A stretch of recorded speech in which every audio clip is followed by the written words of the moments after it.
के मुख्यमंत्री कह रहे हैं कि विपक्ष है ही नहीं, विपक्ष क्यों परेशान है, क्या कहेंगे? मैं समझती हूँ जब इंडिया का गठबंधन हुआ था तो सबसे ज़्यादा अगर कोई परेशान था उस समय तो भाजपा थी।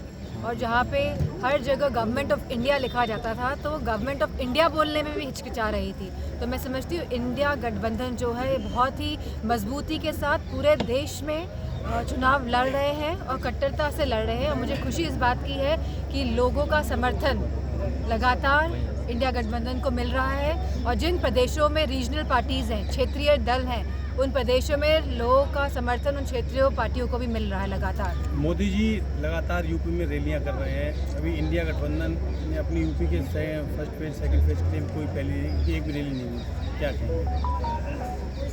हिंदुज़्म में बहुत बड़ी कहावत है कि प्राण जाए मगर वचन ना जाए। और जहाँ भाजपा की सरकार आई थी और उन्होंने कहा था कि सबसे पहले 14 लाख रुपए लोगों के अकाउंट में पहुंचेंगे, बात यहाँ से शुरू करते हैं। उसके बाद कहा था कि 2 करोड़ लोगों की नौकरियाँ लगेंगी युवाओं की हर प्रति वर्ष। उसके बाद कहा था कि गैस सिलेंडर जो है बहुत सस्ते और मुफ्त मिलेंगे। उसके बाद कहा था कि पेट्रोल डीजल के दाम कम कर दिए जाएंगे। तो इस तरह की बहुत सारी बातें कही गई, जहाँ कहा गया था कि जो बिजली की व्यवस्था में सुधार लाया जाएगा, जहाँ कहा गया था कि आवारा पशुओं की जो परेशानियां हैं जिससे हमारा किसान त्रस्त है आज, उसमें भी सुधार किया जाएगा, उन परेशानियों को हटाया जाएगा। तो कहीं ना कहीं यह सरकार जो जो बातें कहती आई है उन सभी में विफल रही है। और मुझे पूरा भरोसा है कि लोगों का साथ, समर्थन और प्यार समाजवादी पार्टी के साथ है। मोदी जी फॉरेन कंट्री से कई वॉलंटियर बुला रहे हैं इलेक्शन में, लोकसभा चुनाव वोटिंग के लिए। ये उनका वॉलंटियर फॉर विदेश से वॉलंटियर बुला रहे, इंडियन वॉलंटियर भारतीयों को बुलाया जा रहा है इंडिया में, ताकि बीजेपी का प्रचार हो सके। नहीं तो अच्छी बात है कि वो बुला रहे हैं, आना भी चाहिए।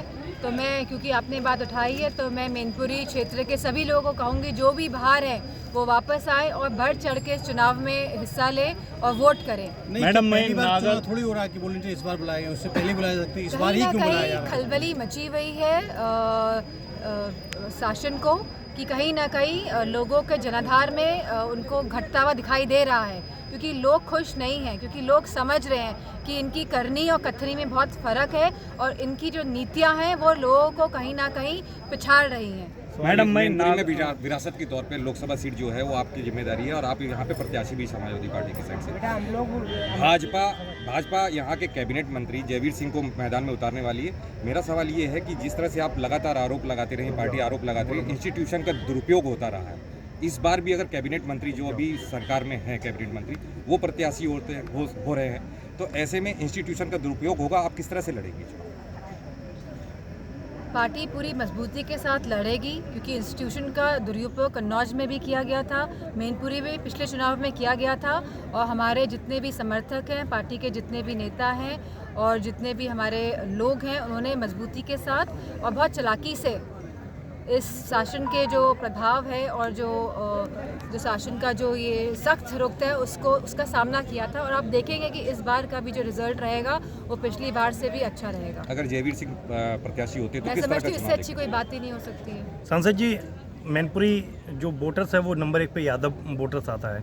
बीजेपी मोहन यादव को यहाँ चुनाव प्रचार में भेज रही है लोकसभा चुनाव को लेकर, कैसे देखती हैं? जो पूरा क्षेत्र है ये समाजवादी विचारधारा की भूमि रही है और मैं समझती हूँ जो विचारधारा यहाँ से निकली वो पूरे प्रदेश में गई, जिसकी वजह से लोगों में समानता आई, संपन्नता आई और लोगों ने भाजपा पर विश्वास करके उन्हें सरकार में चुना। लेकिन जिन बातों के साथ चुना गया भाजपा को, उन सभी बातों में वो नाकामयाब कहीं ना कहीं साबित हुई है और लोग त्रस्त हैं, परेशान हैं। और मैं समझती हूँ कि पूरा साथ समर्थन समाजवादियों को यहाँ की जनता का